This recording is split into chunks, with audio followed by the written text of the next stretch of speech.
Somewhere in your day today, you had a free moment. Maybe a few minutes between things. Nothing urgent. Nowhere to be. And instead of just sitting there, you picked up your phone. Or made a list. Or found something to clean. You didn't decide to do that. It happened automatically. Like stopping, even for a few minutes, felt like something you needed to escape. And the strangest part is you probably didn't even notice it happened. There is a feeling that arrives the moment you stop. It doesn't announce itself. It just appears. A low hum of wrongness. A sense that you should be doing something, that you're falling behind. That somewhere a counter is running and you're letting it get ahead of you.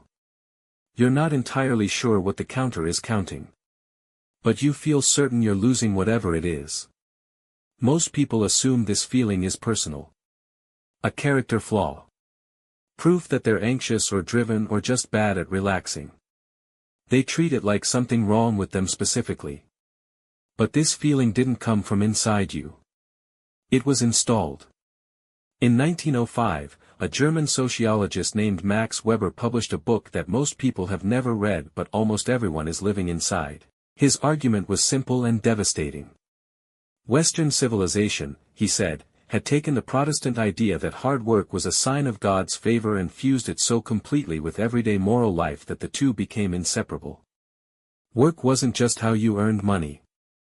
Work was how you proved your worth. Your value as a human being. And the consequence was this: idleness didn't just become unproductive. It became sinful. You've heard the phrase. Idle hands do the devil's work. That isn't a metaphor. For centuries it was a genuine moral warning. Stopping was dangerous. Stopping meant something was wrong with you. Stopping was the first step toward ruin. Weber wrote that over 100 years ago.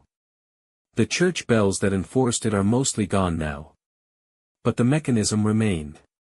It just got different marketing. Instead of the confession booth you have the productivity app. Instead of the sermon you have the motivational content. Instead of sin you have the fear of falling behind. Same guilt. New packaging. And then something accelerated it. Somewhere in the last 20 years, busyness stopped being something you did and became something you were. A personality. An identity. You ask someone how they're doing and before they answer the question they tell you how busy they are. As if the busyness is the most relevant thing about them. As if a full calendar is the modern equivalent of being fully alive. Rest used to be something you did so you could work. Now rest is something that has to be earned. Justified. And even then it has to be the right kind of rest. Purposeful rest. Optimized rest. Rest with a recovery metric attached so you can demonstrate it was somehow productive. Someone recently described their weekend as a dopamine detox with flexible parameters. That is what rest has become. And none of this happened by accident. There are entire teams of people, well-paid, very smart people, whose job is to make sure you never fully stop. To make stillness feel uncomfortable enough that reaching for a screen feels like relief. And it works because calm, settled people are terrible for business. Nobody is making money off you sitting in a chair feeling okay about your life. The entire attention economy runs on the gap between where you are and where it tells you should be. Keep that gap open and you keep the scrolling alive. The restlessness isn't a side effect. It's the product. Which means the thing you've been interpreting as your own ambition, your own drive, your own inability to relax, it isn't entirely yours. You've absorbed the logic of the system so completely that it runs on its own now. It feels like it's coming from inside you because it has been living there long enough to feel like home. Here is what the biology actually says about all of this. Your nervous system operates in two primary modes. The sympathetic state, activation, alertness, the fight or flight response, elevated cortisol, and the parasympathetic state, regulation, the rest and digest mode, where your heart rate changes, your digestion resumes, and the part of your brain responsible for reasoning and decision-making becomes fully accessible again. When you never fully stop, you keep your nervous system locked in the first mode. chronically.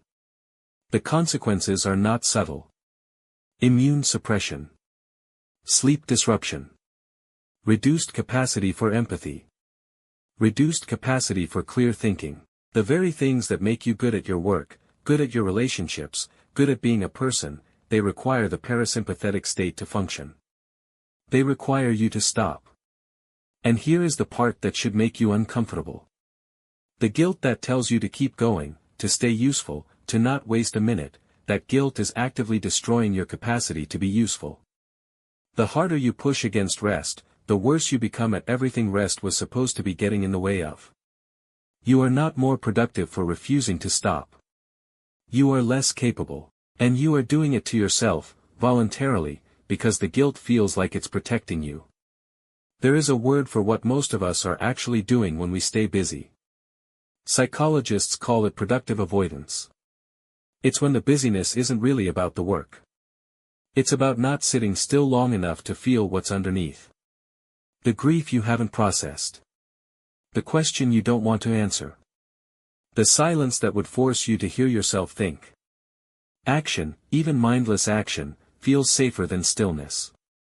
Because stillness makes space for all the things you've been too busy to feel. Viktor Frankl, who survived the Holocaust and spent the rest of his life studying how humans find meaning, said that when a person cannot find a deep sense of meaning they distract themselves with busyness. Not because the busyness solves anything. Because it fills the space where the question would otherwise live. And the question, when it finally surfaces, is always some version of the same thing. Is this enough? Am I enough? What am I actually doing with the time I have? Productivity cannot answer those questions. It can only delay them. There is a film from 2023 called Perfect Days. It is set in Tokyo. The main character, a man named Hirayama, cleans public toilets for a living. He has no social media. No side hustle. No 5-year plan. Every evening he reads a paperback book. Makes coffee the same way he always does. Takes photographs of trees on a film camera. Then he sleeps and does it all again. The film is not about him trying to escape this life. It's not building toward a moment where he finally gets discovered or validated or achieves something. There is no arc. There are just the days. And when you watch it, something uncomfortable happens. Your first instinct is to feel slightly sorry for him. To think, is this it? Doesn't he want more? Shouldn't he have goals? A plan? Ambition? And then you realize that instinct, that discomfort with his contentment, is the entire point. Because what Hirayama has, and what most people have quietly lost, is a life that doesn't need to perform itself. He isn't curating anything. He isn't optimizing anything.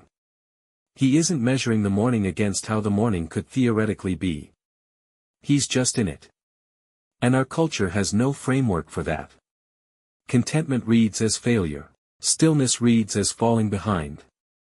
A person who has stopped chasing looks, from the outside, like someone who gave up. But the gap, the one between where you are and where you're supposed to be, that gap is what the algorithm depends on. Contentment closes it. And a closed gap is bad for business. So we were taught to keep it open. The guilt you feel when you do nothing is not telling you the truth about your worth. It is telling you about your history. About what you absorbed from a culture that decided, somewhere along the way, that a person's value was inseparable from their output. That rest was a reward, not a requirement. That stopping meant something was wrong. None of that is biologically true. None of it is true about you specifically. It is a story the system needed you to believe in order to keep running. And you believed it so long it started to feel like your own voice. The next time you have a free moment, a few minutes between things, nothing urgent, nowhere to be, notice what happens. Notice the pull toward the phone, the list, the thing to clean. Notice the low hum of wrongness that says you should be doing something. And then notice that nothing is actually wrong. The counter isn't real. You were never falling behind.